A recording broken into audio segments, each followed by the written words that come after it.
Welcome to Friends in Fiction, 5 best-selling authors, endless stories. Friends in Fiction is a podcast with 5 best-selling novelists whose common love of reading, writing, and independent bookstores bound them together.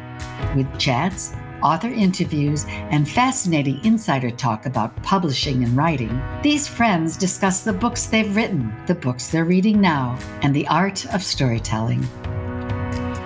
If you love books and you're curious about the writing world, you're in the right place. Best-selling novelists Mary Kay Andrews, Kristen Harmel, Christy Woodson Harvey, Patty Callahan Henry, and Mary Alice Monroe are 5 longtime friends with more than 80 published books to their credit.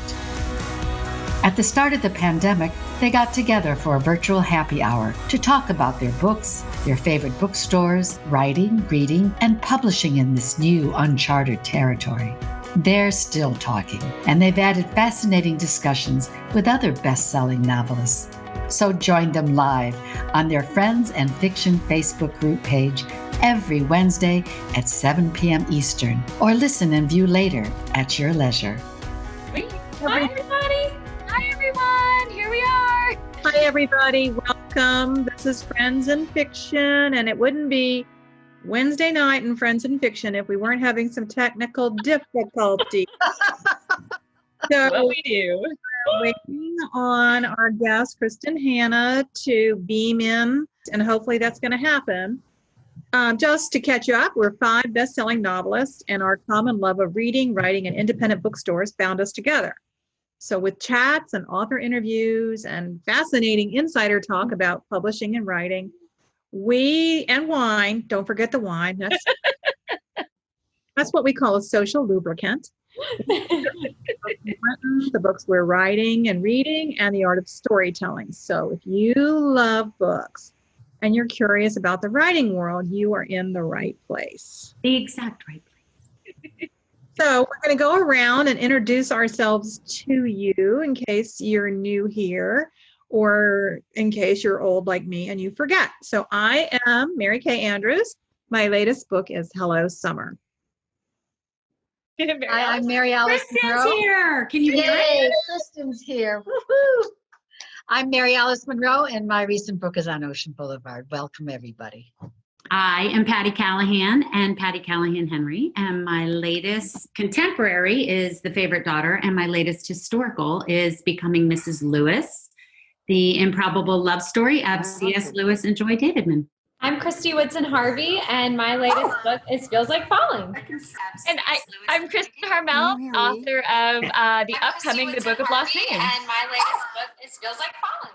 You guys out there in Friends in Fiction Land, this is like the real behind the scenes, this is how it happens. This is how we create the magic, everybody. I know this is not. I mean, we're all authors. We're not techs, but we're so excited you all are here and that you've come to join us. And we're so excited Kristen Hanna's here, and we're going to get our questions to her. So don't worry. Mary Kay Andrews is our host tonight. So Mary Kay, why don't you take it away? Okay, so I'm going to unmute myself. All right. Okay, she can hear us through my phone. So tonight, as you probably noticed, there's 6 of us, and we're supposed to be diving into the summer season with our very favorite author and a good friend, the wonderful, amazing Kristen Hanna. I know you're all familiar with Kristen already. She's the author of more than 20 books. The runaway bestseller. Mute yourself unless you're talking. The international blockbuster, The Nightingale. You are playing with fire here, Patty. I need alcohol. Where is alcohol? Yeah, I know. I'm so excited to have you. Thank you. It's nice to meet you guys, Kristen. You too, Kristen. And Kristen, I don't think I've seen you in 25 years in person. I know. We were both It's nice babies to see you back then. again. It is nice to see you. So just let me pause and say that tonight our featured bookseller, Liberty Bay Books in Washington State, Kristen's favorite stores, and we'll be telling you a little bit more about them later tonight. But for now, just know that you can buy any of our new releases, and that includes Kristen's Lewis, The Great Alone, and The Nightingale from Liberty Bay Books, and they're already marked at 10% off. And the link will be posted on our Friends in Fiction page. And somebody tonight is going to win a $40 gift card from Friends in Fiction from Liberty Bay Books. And we'll talk to a little bit more about that. Okay, Kristen, now that you're with us, we started this thing because we got together for a pandemic cocktail hour. How have you been spending the last 2 months in lockdown? I just think it's just been really difficult for everybody. Patty and I have talked about this a bit, just being so far away from my kids, my grandkids. I was very lucky that for a lot of this, I was finishing up my book that's coming out in 2021, The Four Winds. But since I finished that book, I've been at a little loose end. So I kind of start looking for cocktail hour to start about 4:30 and just, hope for the best. Maybe you could work on my next book for me. I could use some help. Use some help with what? Writing my next book. You're not doing anything. We're going to start asking Kristen with questions. And I get to ask the first one because I'm the hostess. So, Kristen, here's what I've been thinking about. Your most recent books seem to be these big sweeping saga. Is that deliberate on your part? Do you just need a broader frame in which to tell your stories? Well, I've been doing it obviously for a long, long time. And I think more it's just been an evolution more than anything else. I started out telling love stories primarily. And I did that for, I guess, about, 15 years. About every 7 years, I seem to reinvent myself. And I just came to a place where I wanted to tell a bigger story than I ever had before. And one thing about first coming from romance and then moving into women's fiction, it's really hard to be given a chance to break out because you're a woman writing women's stories for women, and they like to package you in a certain way and promote you in a certain way. And I just got to a point in my career, or an age, I guess, where I wanted to see if it was possible to break that mold and do something else. And that's really where The Nightingale came from. It's amazing. And I follow up on that question. We all have questions, but mine it fits there. It does take courage to make that choice. And I'm sure people warned you against it or told you the timing was wrong. And even when you made the choice to write The Nightingale, one of the things that I thought was so interesting is with the great success of that book, you went in another direction with The Great Alone, which blew me away, by the way. And I just was curious about the process of people telling you, don't do it, it's not time, that courage of that choice, but also what leads you to make the choice for the next story? What is that inspiring spark? So it was all very, very deliberate and very, very conscious, sort of that evolution. And I had, from the very beginning of my romance career, been told that what I wanted to do wasn't going to work. I didn't write fast enough. I didn't write the kind of stories that were going to work in that format. And I was fortunate in the early days to be with a really great editor at Ballantine who allowed me to sort of push the envelope a little bit on those things.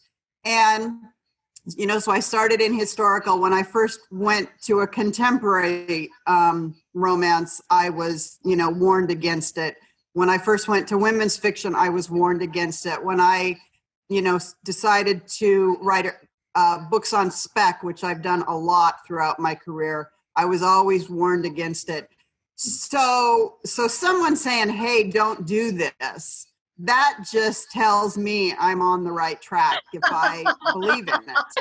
I love it. So, I love it. and once you're in, though, you have to be all in. So, like, for example, when I started The Nightingale and went, full historical for the first time, I was coming off books that had been number one on the Times very recently. So I had just gotten to number one.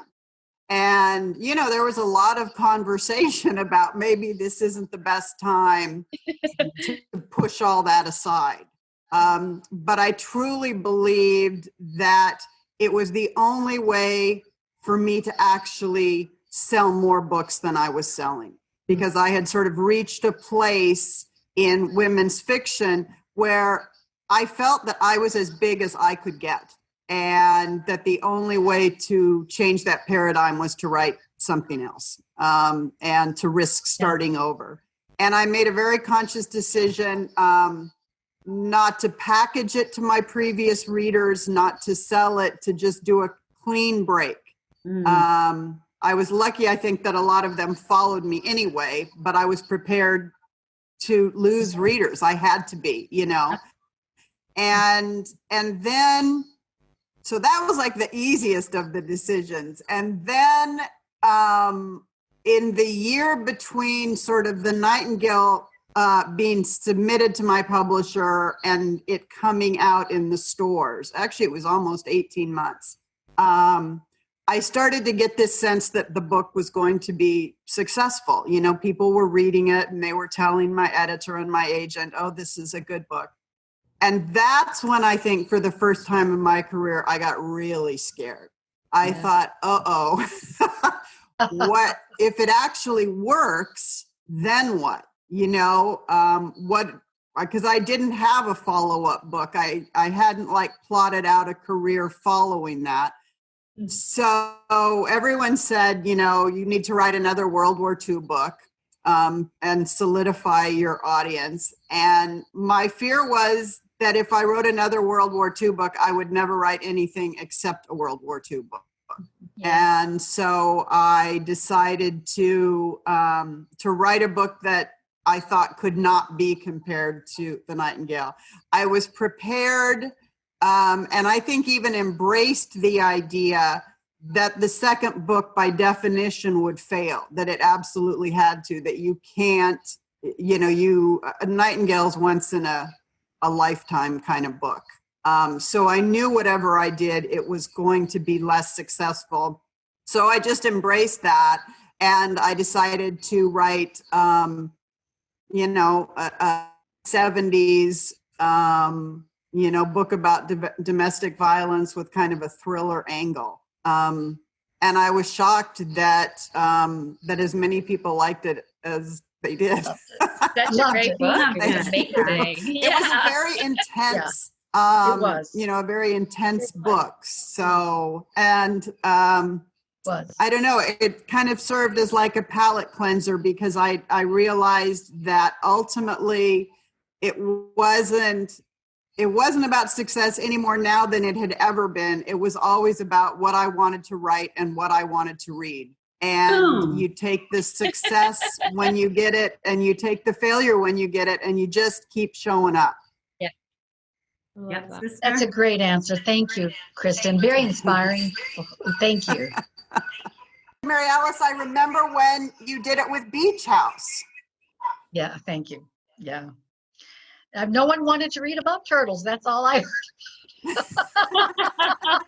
They were wrong about look that. where we are now. It's so, as someone who's been in the business as long as you, and we're both started out with the same roots, it's really beautiful to see your courage of your choices, and I admire it very much. Christy, do you have a question? Thank you. Yes. So speaking of, your writing and making changes and bold, courageous choices, is there anything that you can tell us about the Four Winds? Because, of course, we're all dying to know a little more about it. And we know that all the Friends in Fiction listeners are too. Yes, interestingly enough. I sort of did it again. I decided to kind of reinvent again. And this is a big Depression era book about one woman's sort of struggle to keep her family together and to survive. And it's interesting, I was talking to Patty when I was on book tour about this. I wrote it to be relevant because there's an issue of immigration and there's, issues about environmental and climate change and the things that are, were in conversation 3 years ago when I started this. But this whole pandemic has sort of changed how I feel about the book. And it just ends up being right now really, really relevant. And it actually gives me a lot of hope right now because it reminds me that sort of the strength and durability of humans and the human spirit and the ability that we have to rise above these terrible times and not only survive ultimately, but thrive. And so, my hope is obviously that we can all come together a little bit more than we have and sort of look to the past and learn from it. Yeah. Very timely, very timely. Yeah, the book sounds wonderful. So, Kristen, I just have to start off by saying, well, if I had a nickel for every time someone's like, "Oh, I loved your book, The Nightingale," I'm like, the other Kristen with an H, but out to me. I would just take the credit. I would just take the No, credit. I never know what to say. I'm like, thanks, I loved it too. It was a great book. Thank you. And I also have to say, I write about World War II, and my first World War II novel was in 2012. It was set in World War II Paris, and it wasn't really a thing people were doing yet. So I have to say thank you so much for opening up this genre that I love to write in. I think you gave it a place in the conversation and in what people are loving. And so as someone who writes in that genre, I just owe you a huge debt of gratitude, so thank you for that. But my question tonight is so for me, one of the hardest things, particularly just coming from a journalism background where I want to get everything right, is the idea of not just getting the big details right, but getting all the little details right too. And you do that so beautifully in The Nightingale, and again in The Great Alone, which I just thought was such an incredible book. You evoke the setting and the time period so perfectly using details just expertly. Can you talk a little bit about how you do your research and how you use that to give your readers such a sense of, time and place and authenticity? Thank you so much. That's, I don't really feel that I opened anything up, but I think that what The Nightingale and All the Light We Cannot See and, several of the books that just happened to sort of arise at that moment, I think, reminded people how much they love this era and how many stories there are. I mean, it's amazing to me how many remarkable stories there are. And so I guess thank you. And as far as the details, it's basically just, you guys all know it. We've all been doing it for years. It's picking the detail that speaks to you.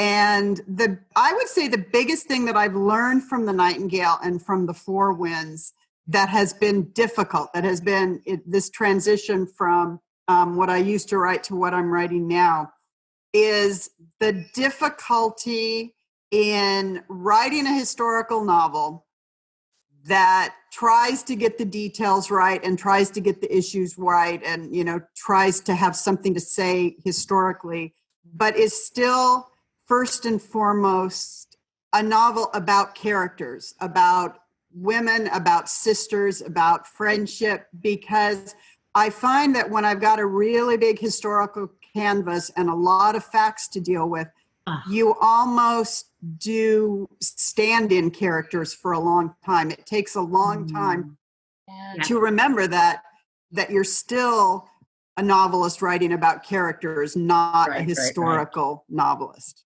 So true. That makes sense. Very much so. Yeah, great Yeah. answer. Yeah. Patty, did you already ask a question? I've lost track. I've been drinking. No. So Kristen, we had. It's so good to see you.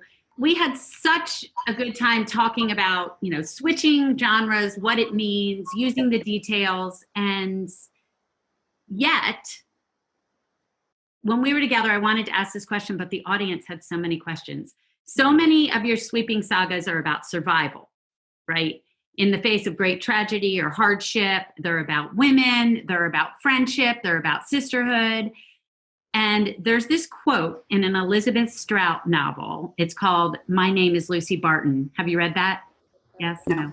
Okay. Well, she writes about writers. She says, you will only have one story, and you'll write your one story many ways.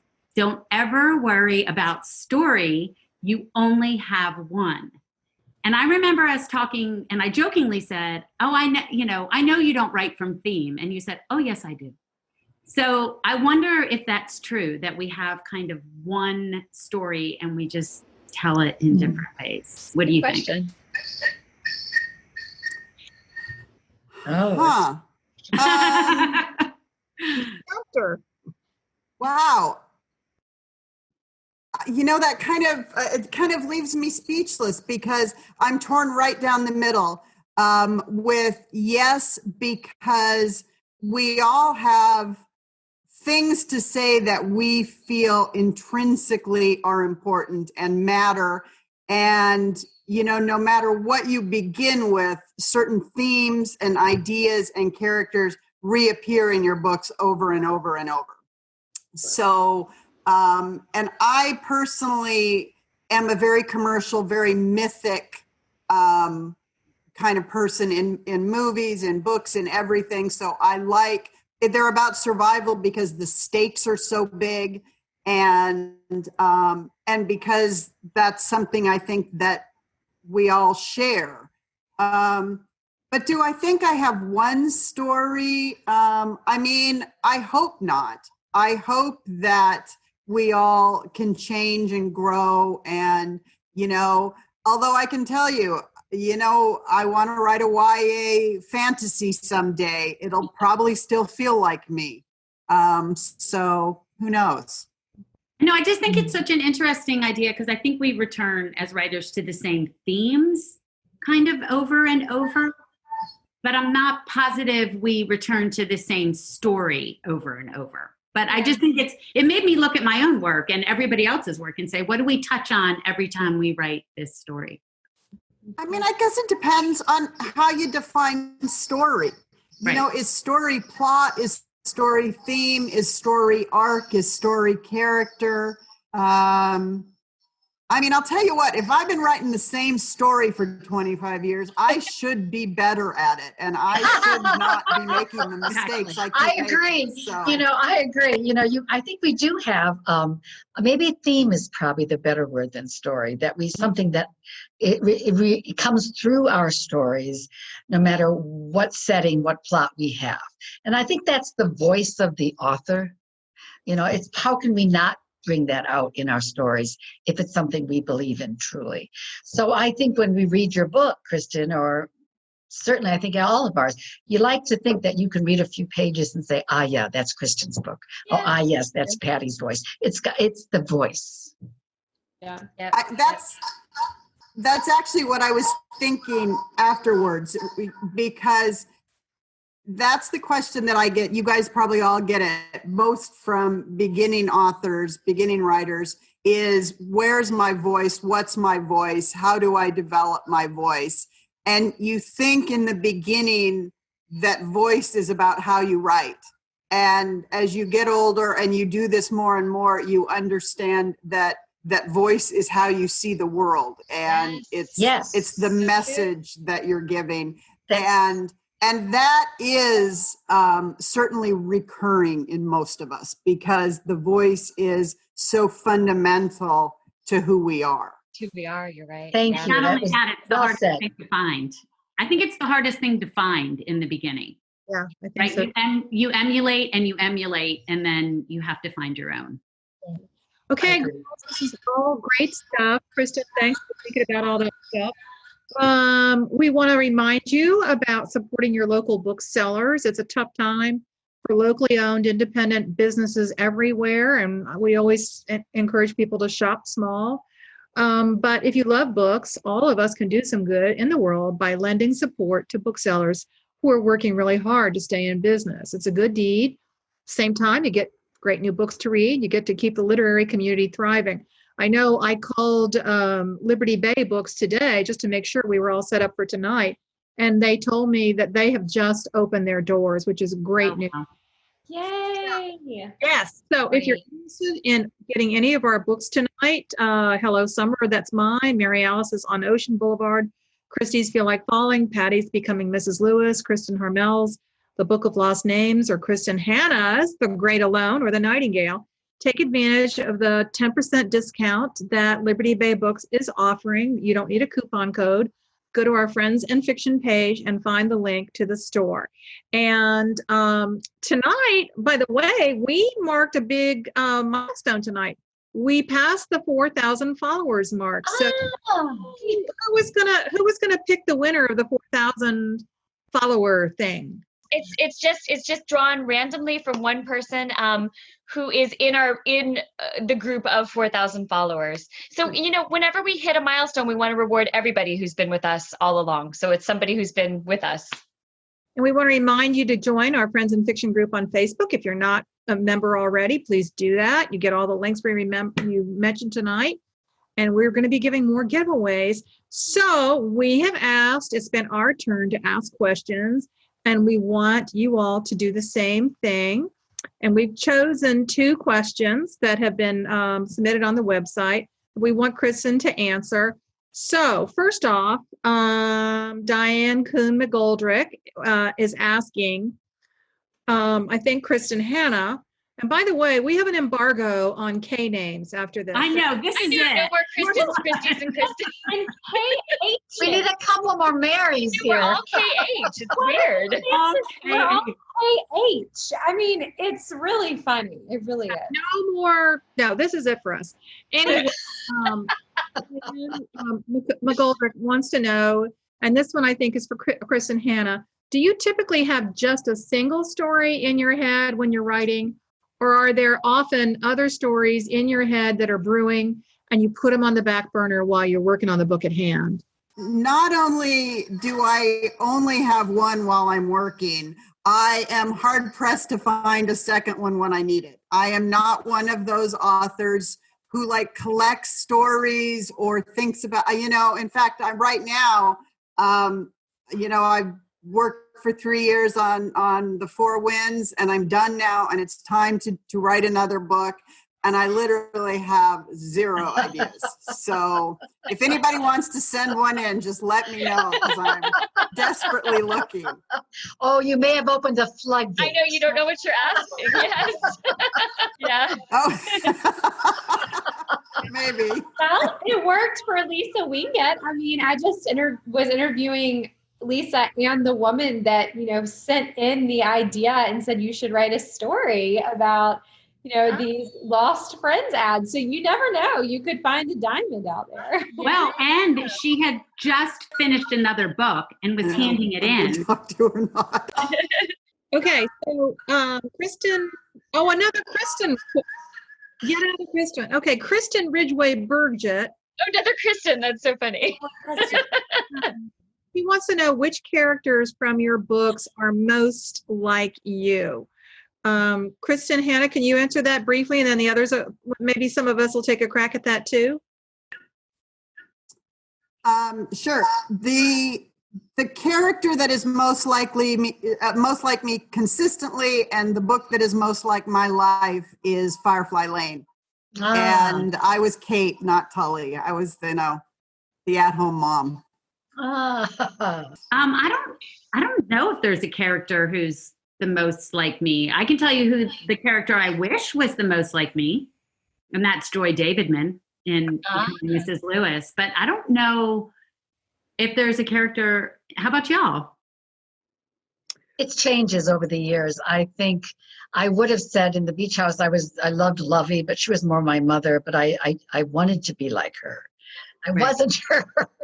But I think now I'm more the daughter because I've been with her for 15, 18 years and I've grown up with her. And so she's more like me and she's becoming the matriarch. So I get her. But is she really me? I think all my characters are a little bit like me, except the villains. No villains. I think it's interesting because I find that just like you said, Mary Alice, I think every character is a little bit us. I mean, you have to get inside the head of your character, right? To be able to write them with compassion and understanding. But I find I understand myself better with each new character I write. It's almost like you're forced to do a little bit of a deep dive into an emotional side of yourself that you might not have otherwise considered. So I sort of look at my writing career as just a whole lot of free therapy. That is so true. I always say we're pretend psychoanalysts. But we psychoanalyze ourselves. I mean, we have to in order to get those characters out on the page. I feel like, at least. Kristin, what about, can you, I kind of agree with Mary Alice in that I feel like I put a little piece of myself into all of my characters. Funnily enough, like for Feels Like Falling, I wrote it in 2016 and now, it's out in 2020. And so I had a 4-year-old when I was writing it, but Gray in the story has an 8-year-old son and she has like a blog that she like parlayed into a business, kind of like I do. So of course everyone's like, oh, you're Gray. And then I also get a lot of, oh, you're Caroline in the Peachtree Bluff series, which is a little bit offensive because she is a little snarky, but she's like the character, she's like the one that's like that friend that you have that just says whatever they think. And you're like a little jealous of that because you're like, God, I wish I could just say whatever I thought and like not care. And I cannot do that. I am like such a people pleaser. But I do get some of the comparison. But when I was writing Peachtree Bluff, I strangely, sort of like Mary Alice was saying, really related to Ansley, who is the mother of these 3 grown daughters, because she's kind of in this sandwich generation where she's taking care of all these different people. And both of Will's parents passed away during the process of writing that series. And so we were very much in the like caring for parents, caring for children. And so even though she was, several decades older than I was, I felt like I was putting so much of my current story into her story, which was sort of surprising. Yeah, I think all my characters have a little bit of my DNA. Conley Hawkins is the protagonist of my latest book, Hello Summer, and she's a newspaper reporter. And I was, long ago, that was my first career as a newspaper reporter. But, Conley's younger. She's more confrontational. She's more aggressive. I think she probably is the me that I wish I had been. I think I gave her some superpowers that I didn't possess. And then I gave her some personal problems that I didn't have. So, I think we gave things back and forth to each other. Okay, now are we going to take live questions? Yes, hang on. Give me just a second, you guys. While we're waiting, can I just ask Kristen, are you excited about the movies coming out? I mean, wow, yes. That's big news. Yeah, can we just toss out that you have 2 movies coming out in a Netflix series, by the way? Yeah, it's pretty cool. When does The Nightingale come out? Well, The Nightingale is December 21 because of coronavirus. It got pushed back a year. And I think Firefly Lane is this fall. Awesome. On Netflix. So. That's cool. Can we I have love that book. Yeah, we're gonna do something fun on Friends and Fiction to celebrate. We should. Can we have a big party and watch it all together? I'll come back and visit you guys again when I can get my audio working. Working out great. It's fun. I have a good question that I really like. So Melissa Sharpless wants to know how we come up with our character names, which I think is kind of a good question. We haven't answered that before, have we? Mm-mm. Okay. It's shockingly relevant, isn't it? I mean, it's like if the name isn't right, the book just doesn't go forward. A couple of times I have made mistakes and named characters incorrectly and, sort of come to a grinding halt and have to start over. So for me, it's, I often start with baby books. I assume other people do as well. And it's really sort of a combination of ethnicity and era and I guess just a name that speaks to the character I think I'm trying to create. Yeah, I rehearse names for my characters. And, I have more difficulties with the men. Yeah, me too. What the women are named. But sometimes, I'll think to myself, okay, I need an asshole name. And, I'll think, oh, what about that guy that I dated, back in 11th grade? But then he'll know it was him. And I've also, I like obituaries. I pick names out of obituaries. So on my desk, in my desk drawer, I just pulled it out. I kept all the programs from my kids' graduations. And Awesome. Brilliant. I know, because it has first, middle, and last names of hundreds and hundreds and hundreds of millennials. So, you guys always teach me so many things. This is so smart. I'll tell you, in Charleston, you just go to the street names because they're all named after local Charleston families. So it's easy.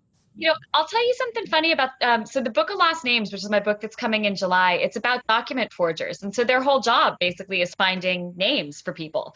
It's so good, by the way. It's so good. I'm on chapter 3 and I started it randomly in the middle of that and I was like, put it away, Christy. Put it away. You have to go write your book. I'm so happy. Thank you. I cannot wait to get back to it. Anyway. Thank you. But you have to say that. You're my friend, but thank you. No, but there it is, right there, folks. Right there. Well, so I will. I'll tell you something that the document forgers did that was interesting. There was a newspaper at the time called the Journal Officiel that was the official record of all of the official acts of the French government. So if you got married, if there was a naturalization, if somebody died, it was all recorded in there. And that's how a lot of forged names came to be, because they had to match up to official records. And so they would just pull them out of this and they would have they would know who they were married to, or they would know when they were naturalized. And so for writing the Book of Lost Names, some of the throwaway character names, just random characters who you see once, I did the same thing and pulled them from the Journal Officiel. I have a whole stack of them from 1944. Oh, cool. That was a really fun way to get names. I'd never done that before. Yeah, that's really cool. Yeah, it was fun. Okay, so we're going to ask Kristen Hannah for, Kristen, I know this is kind of off the cuff, but do you have a writing tip you want to share? We all want to pick your brain. Yeah. A writing tip? Let me get my pen and pencil. Writing Just tip. give us the secret. Well, with you guys, that seems, no, I'm sure you have the same toolbox and kit that I have. And I'm sure that you've all learned the most important thing, which is the reason that we're all here, because we didn't give up and we committed to get better with every single book that we did. And we supported our independent bookstores, and we read and we read and we read. And then I think, like we said earlier, and then at some point you decide not to be afraid, not to do what you're told, not to write what you're supposed to write, but to explore what it is that that you personally have to say. So I guess that's my big picture on, how to keep doing this. It's not relatively easy. It's easier to write a book or 2 or 3. I think the trick and the thing that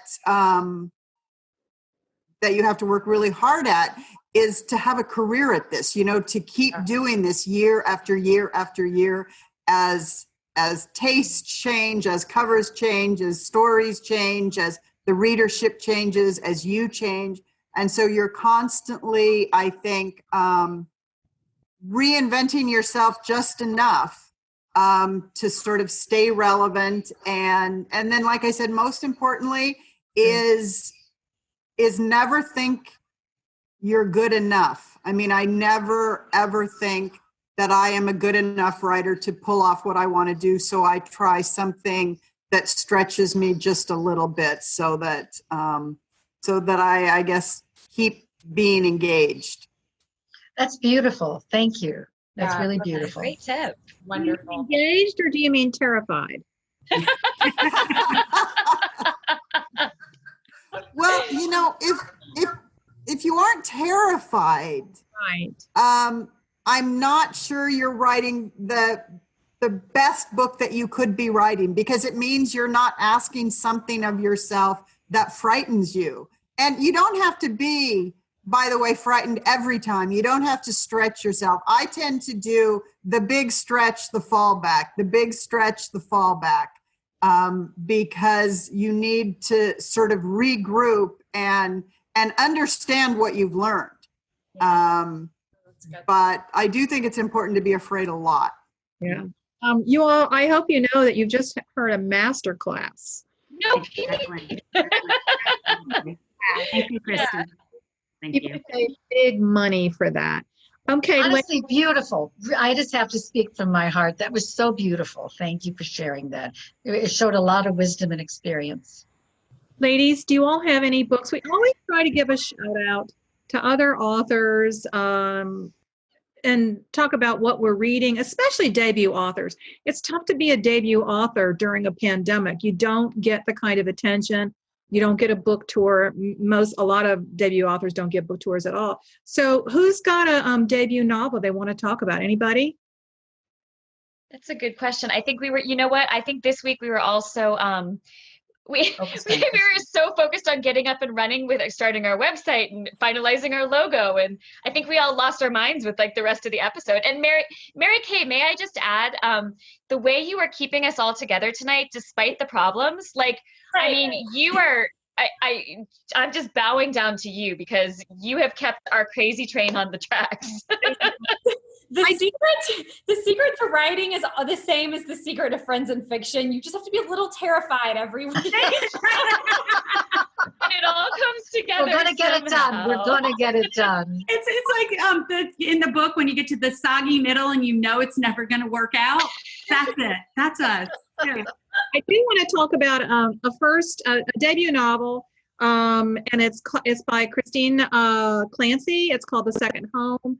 I haven't gotten it yet, but I'm excited about reading it, and so that's one I think that it sounds great, and I'm supposed to have it any minute now. Who else? Kristen, what are you reading? Kristen Hannah. Actually, I'm right now, I'm finally reading Rules of Civility. I loved Gentleman in Moscow. And so I just started Rules of Civility, and I'm Good. It's just beautiful. And I did want to say, Mary Kay, there's a debut novel called Ghosts of Harvard. Have you guys heard of that? It's Lisa's daughter. Now her name completely escapes me. Anyway, that's one I think people should look for that they'll really like. Francesca Saratella. She's Lisa Scottolini's daughter, and she's a friend. Oh, is she really? Oh, yeah. For heaven's sakes. Scottolini's daughter, Francesca Saratella, A Ghost of Harvard. Okay, we're running behind. So now I have to hurry up. Thank you, Kristen, for joining us tonight. Remember, you can pick up The Great Alone along with all of our new releases at Liberty Bay Books.